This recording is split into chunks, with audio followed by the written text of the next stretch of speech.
Good day, everyone. So we are the Group 4, and we're going to talk about an environmental issue about waste problem. So, what you can say about waste problem? So, kung masulti about sa waste management is mauni og isaon mo pagdumala sa imong mga basura, isaon mo pag-segregate og tarong like it's either malata, di malata, delikado or nanay karoy gitawag na recyclable Magamit pa. or should I say magamit pa. So, buti mo ipasabot nga kita as tao, so we need to kinahanglan jud natin i-segregate atong basura para sa cleanliness sa ato ang community and para pod makaiwas ta sa mga sakit or sa pollutant sa mga tubig kay if maglabay-labay ba atong mga basura kay syempre makadaot na sa tong waste management samot na nato pwede ta magkasakit kay bisan asa na natin ilabay, ipang-ipon-ipon natin mga basura natin sa malata, di malata. So, di ba, ang cause diha is magkasakit dyan tayo, especially na sa mga tao nga daw sa mga sapa, sa mga ilog, sa matag atong nilang ipanglabay. So dapat dyan ang mga tao is natin sila waste management, proper nga waste management para maiwasan ang mga pagkasakit-sakit ng mga tao.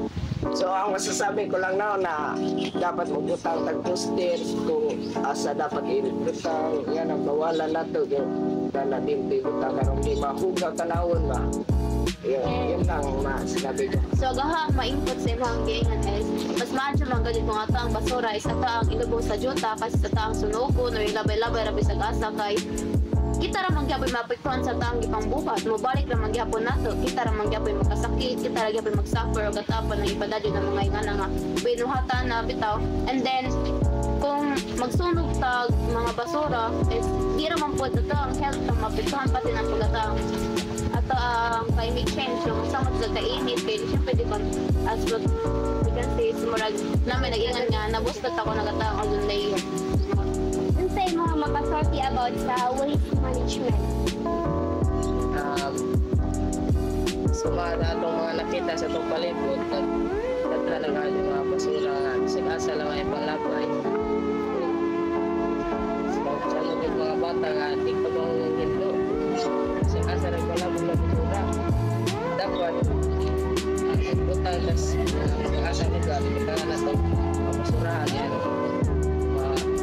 nauna nilang talgo yung pagpunta ka sa sagbot hindi ko ang palibot sa mga dagat yung titra pwede pa nabayan ng mga basura may mga sa dagat mga daot o kapit walang nauna na ito daan yan kung say namaadyo sa ato ang palibutan maadyo ba lang gibuhan niya wala may basura dapat naundaan sa buhat o kinanak.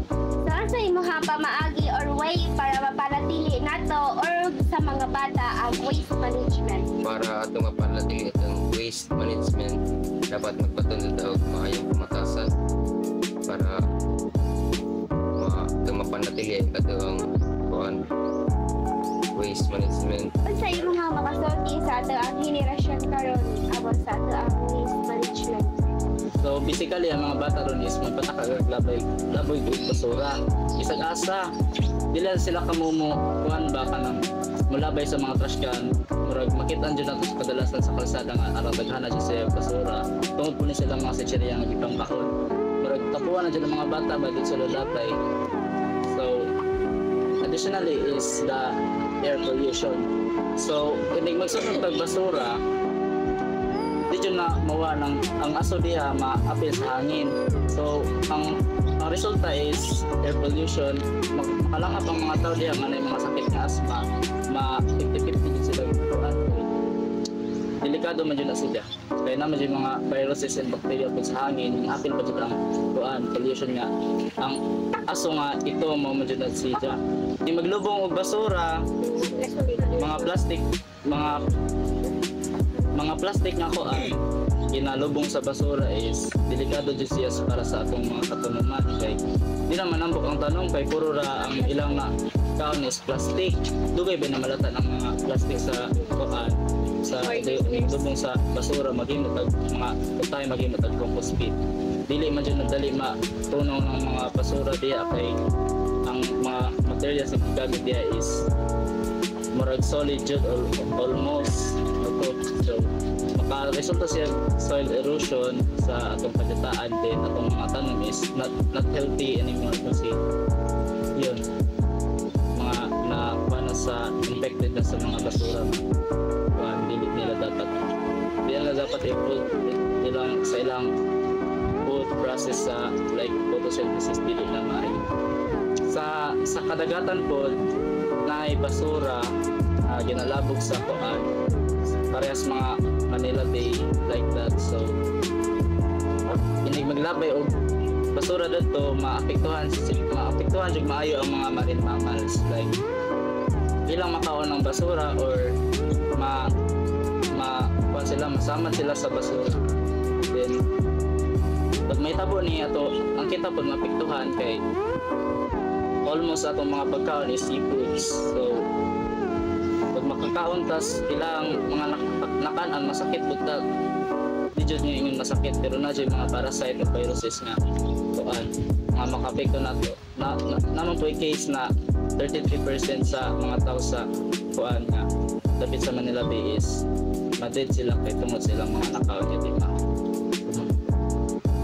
So overall is disiplina jud ang kinahanglan nato isip mga tao sa atong komunidad para dili jud nato ang proper waste segregation guys. Without waste management is dili man jud nato ma-implement nga hindog ato ang kanang paligid. So kinahanglan jud nato nga natay disiplina sa ato sa kagalingan kay kung wala disiplina so syempre mo tayo ilang nga bisan asa na maglabay. So if natay disiplina is makamaunta kung asa nato ilabay atong mga basura sa malata delikado o magamit pa sa upat ka labajaran kung asa nato ilabay is nani sila yung mga benefits nato o mga tabang pa din nato like sa mga malata, di ba? Kung ang mga malata nga mga basura is pwede na natin sila magamit og para pang-abono, pampataba sa ating mga tanong para dali ramo dako or tambok ang ating mga tanong. So mapoy na ipakinabang natin sa mga malata mga basura like mga dahon, mga kanandali na sila mga malata. So ang sabi malata is matog mga plastic. So pwede po natin ito gamitan itong mga plastic kanang atong i-recycle to siya kanang paggunting-guntingan para makakrita og mga yes, kanang like example online, di ba? Kapit-kapitan so makahimo na tago sa ka-product o dya.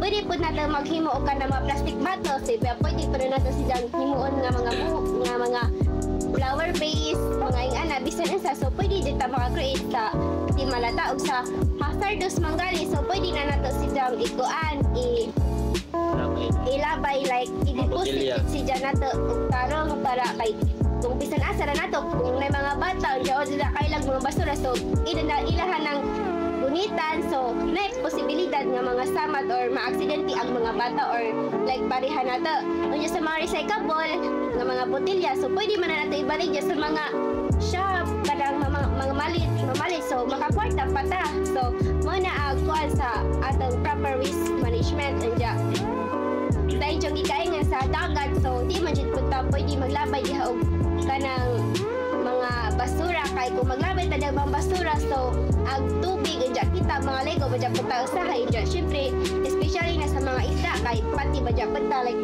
ingon ni Janice nga kita mga unta og mga isda mga pagkaon nga naa sa dagat so kita jud mga maapektuhan like sa katong nyagi nga balita nga katong kuan sa tambal nga isda so nay na matay or na ospital tungod ra sa pagkaon sa isda kay tungod lagi kay ang kita wa na tay proper waste management sa nasa ta maglabay so mo tay epekto sa anato nga kita ra po'y nadaot nato ang mga binuhatan palining balik ra pud nato ang karma nga ato ang gibuhat nato ang nature diba? So na may like suggest okay? So mao na to so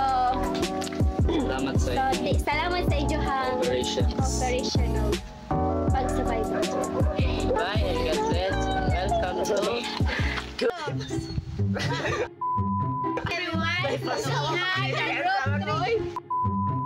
Mamamela. Sino naman cheer?